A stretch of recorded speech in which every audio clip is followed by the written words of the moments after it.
Good morning, guys. Welcome to my vlog.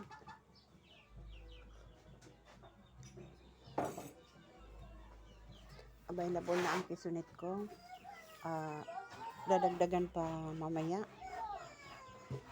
para doon sa bakanting slot. May bakanting slot ba dito eh? Stay muna ako dito sa shop habang inaantay ko si Teng, kapatid ko.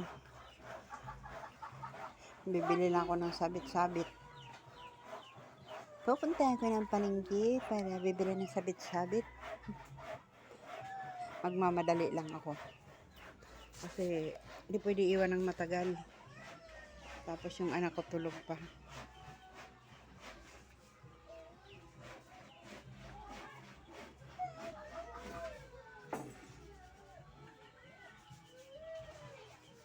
Yun na, tama na yung exercise ko. Pagkagising sa umaga, kailangan natin kasing mag-unat-unat sa ating katawan yung nasa live. Kasi minsan sa pagtulog natin, lagi-lagi na lang ganun ang posisyon. So yung unat-unat natin para umayos din ang mga ugat. Tsaka iwas din yun sa yung pagkabaluktot ng ating mga buto. Kasi nga, lalo na sa may mga edad na katulad ko, walang mawala sa inyo kung gayahin nyo ang ginagawa ko. Diba? Minsan nagsayaw-sayaw. Yun din ang purpose ko para doon sa iwas sa sakit. Minsan kayo pagka nagkakaedad na, andyan yung nagkakuba, hindi na naayos ang ating sa katawan. Ito, nagkakape. Kape tayo.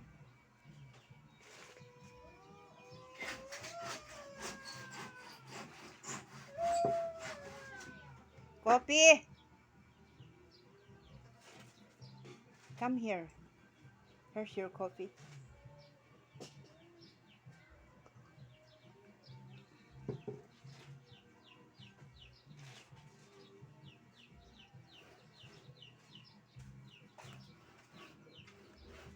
Marami kaming asong bantay dito. Aso ko, ang dami din. May madadaanan sila yung aso ko, pwede silang lumabas. Pag tumahaw lang isa, mag-post na sila kung yung mga lagusan puntahan nila. Kaya ang mga aso namin talagang minamahal namin. Hindi namin pinapagutuman. O kahit ano na lang na pwede mo ipakain. Kasi nakataya ang buhay nila. Naobserbahan talaga namin ang pag-alaga ng aso, tapat yan sa amo. Hindi mo pwedeng lagyan para buksan ang pinto para makapasok ang magnanakaw. Maliban na lang kung barilin nila. Yun. Pero bago ang lahat, syempre mag-iingay. Hindi lang ang aso namin 4. Manganganak pa, magdadagdag pa kami.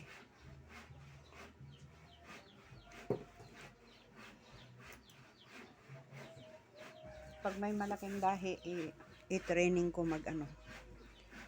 magbantay dito. Dito lang sa shop.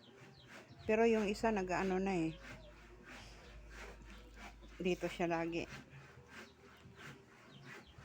Pag makakita ng tao na humawak ng sagit, magtawag na agad.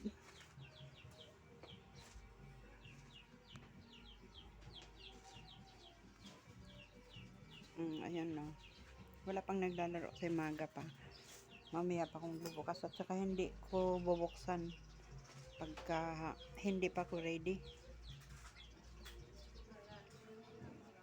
Nang una baka may maglaro.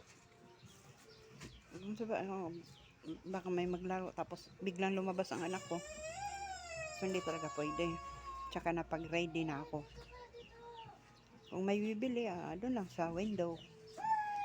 Pagka gusto ng may mag-online, maya-maya na lang. May pasok naman ngayon eh. Tapos pag uwi nun, pagkatapos ng klase nila, kasi yung mga nag-online din nila kaya magpa-load ng Medyo mahal. Pupunta sila dito.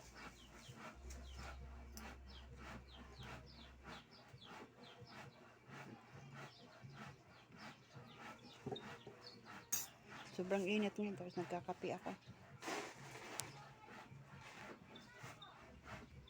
Binakikita ko lang. Pero mamaya, ay pagka dinala na yung isa ni Sir, mas ipapakita ko lahat.